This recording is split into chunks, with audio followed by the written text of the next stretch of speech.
Download detailed ebooks of houses in India with technical plans and fact files. Subscribe to buildofy.com and download one ebook free.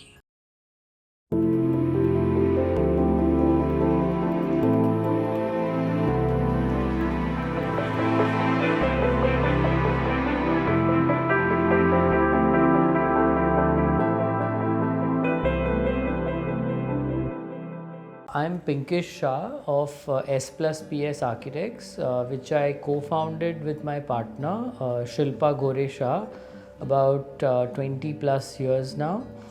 We've been doing a diverse range of work from homes, interiors, housing to some schools as well as corporate office buildings. So it's kind of a varied practice.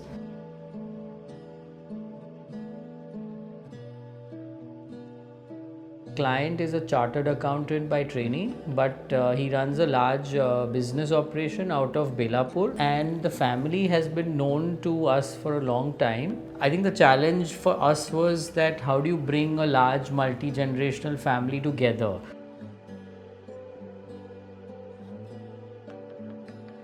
The site is situated on top of a mountain, so it's kind of a hill, and Parsik Hill in Belapur is kind of the equivalent of say Malabar Hill in Mumbai. The mayor's house is there and all, and so you think that when you're building on top of a hill that you kind of get these kind of fantastic views all around, but when we actually went to the site, it was kind of quite contrary to that. So if this is the hill, we actually encountered somebody who was there on the right of us, somebody who was there already there on the left of us.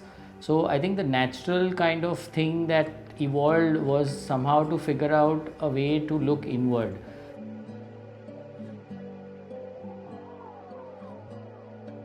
So the site is approached by a 20 feet road, and the site is a fairly standard rectangle. It's about 46 feet by 82 feet basically, and we obviously had to leave the mandatory setbacks that one has to leave all around. So the development permitted a semi-detached house, so we chose to build next to one side and leave three sides of the plot open, and what that kind of allowed us very simply is to locate, like I said, a courtyard in the middle which creates a simple C-shaped building which has this large kind of green space in the middle over here, into which the family is able to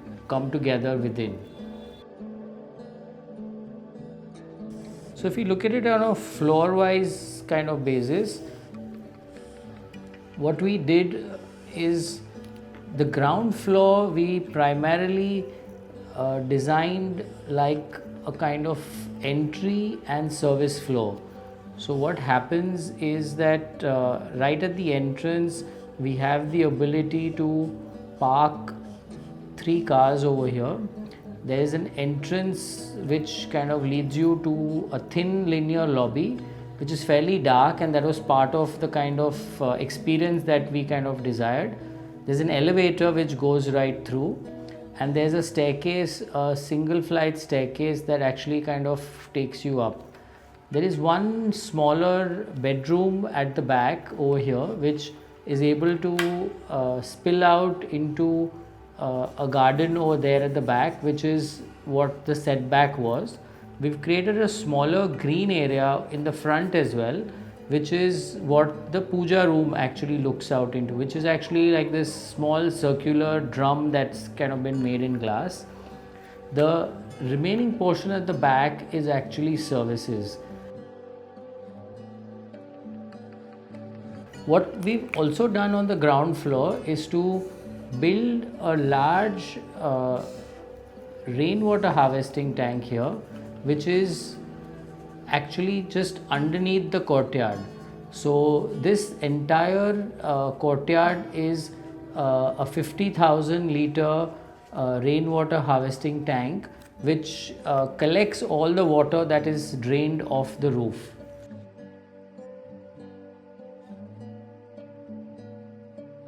As we go to the upper floors, the configuration is actually fairly similar.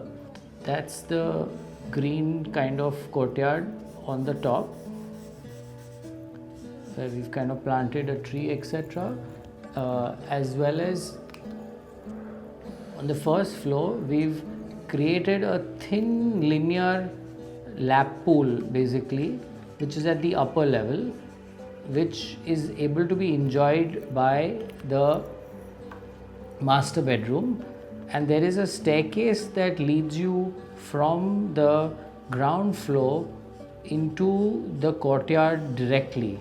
So this is the most ceremonial entrance. So in case when they have parties, pujas, people actually take this kind of big flight which kind of comes through the 10 feet setback directly into the courtyard. There is a kitchen that's kind of tucked away on the side. This is the living.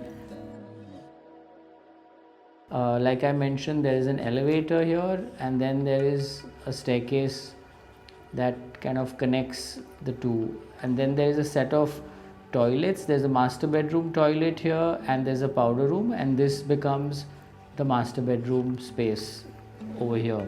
And essentially the configuration continues. So the upper, above the living room, we have a bedroom and another set of bedrooms over here, but it's essentially a simple C. What makes this, however, more interesting is the section. So when we encountered the site, like I said, it was on a hill. The rear portion was slightly higher than the front portion. So that difference was about 4 feet, and we've kind of chosen to retain that difference basically. So what we've done is situated a normal set of rooms here, which is your normal 10 feet height, and there is the parking which is in front, which is also 10 feet here. But the next level above this, which is the master bedroom, this gets another 10 feet here, but the living room is maintained at that same level as the master bedroom slab. What that does very interestingly is to give us a nice volume for the living room and a kind of nice 14 feet space over here for the living room. And then above that again we have a slab which is at 10 feet, and then another slab here which is also at 10 feet. So that kind of more or less completes the house. There's two other things which happen, and one is that there is, like I was mentioning earlier, the rainwater harvesting tank that actually comes here, which has been tucked into the ground, which actually you can't see or experience. There's an earth fill above, so you can step out directly from the living room into the courtyard. But we've also left a small gap here where we are able to draw light into the service area even from the courtyard. So you're actually able to get light from the rear side as well as on this side, like just the upper room. So all bays essentially are lit and ventilated from two sides, and this becomes eventually the courtyard in the center.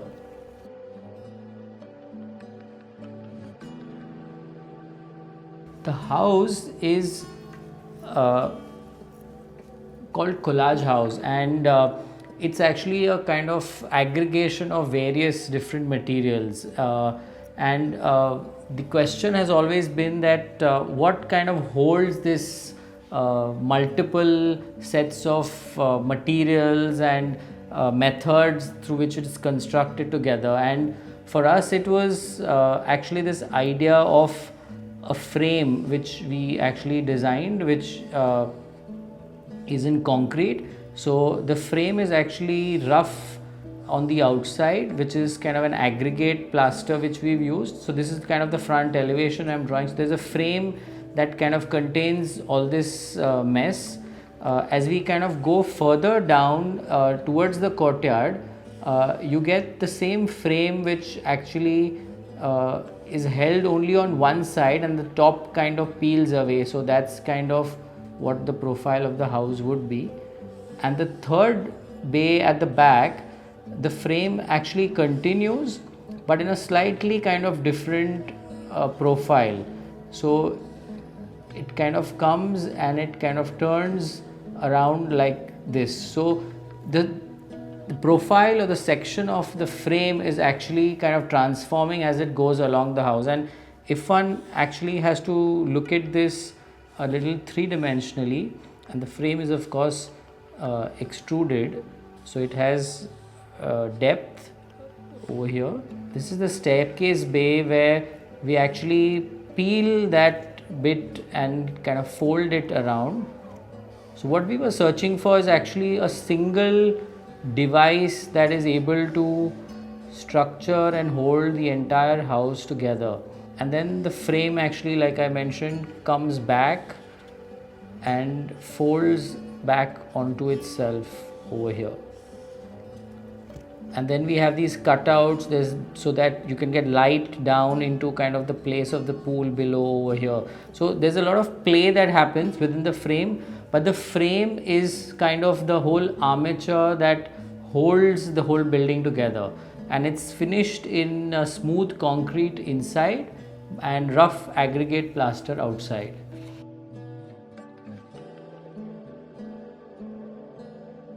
So when we were designing the house, we actually were thinking that can the house actually be more than what just the brief was or what the demands of the site were.